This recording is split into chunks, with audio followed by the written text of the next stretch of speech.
আলাইকুম রহমতুল্লাহ।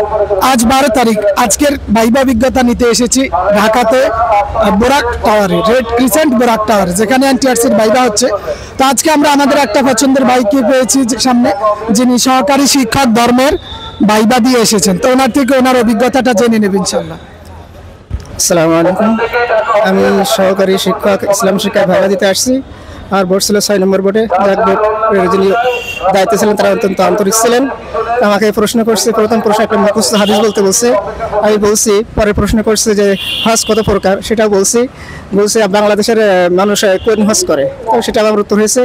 বলছে সৌদি আরবে হাজিদের নির্দিষ্ট মিকাতের নাম কি, এই উত্তরটা আমার হয়নি। তারপর বললো আপনি আসতে পারেন। জি ধন্যবাদ। আমরা আরেকজন হুজুর পেয়েছি যিনি সহকারী শিক্ষক ধর্মের ভাইবা দিয়ে এসেছেন। তো ওনার থেকে আমরা ওনার অভিজ্ঞতাটুকু নিব ইনশাল্লাহ। আসসালামু আলাইকুম। আমি ইউসুফ আলী। আমি ঝিনাইদহ জেলার কালীগঞ্জ উপজেলা থেকে এসেছি। আমার সাবজেক্ট ফেকা, মানে ফাজিলে ফেকা। তো প্রথমে আমি সালাম দিয়ে ঢুকলাম, অনুমতি নিলাম, স্যার আমাকে বসতে বলল।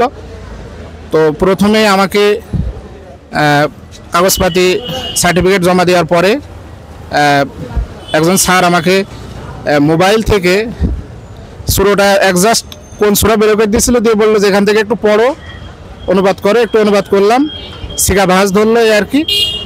তারপরে আমাদের পরীক্ষার মানে লিখিত পরীক্ষার যে কোয়েশ্চেন, ওখানে যে হাদিসটা রয়েছে হযরত আব্দুল্লাহ ইবনে উমর, এই হাদিস থেকে একটু পড়তে বলে ওখান থেকে একটু অনুবাদ ধরছে। তারপরে বলছে আচ্ছা ঠিক আছে যাও, এতটুকুই, এর বেশি আর না। জি ধন্যবাদ ভাইকে ওনার সুন্দর অভিজ্ঞতাটা শেয়ার করার জন্য।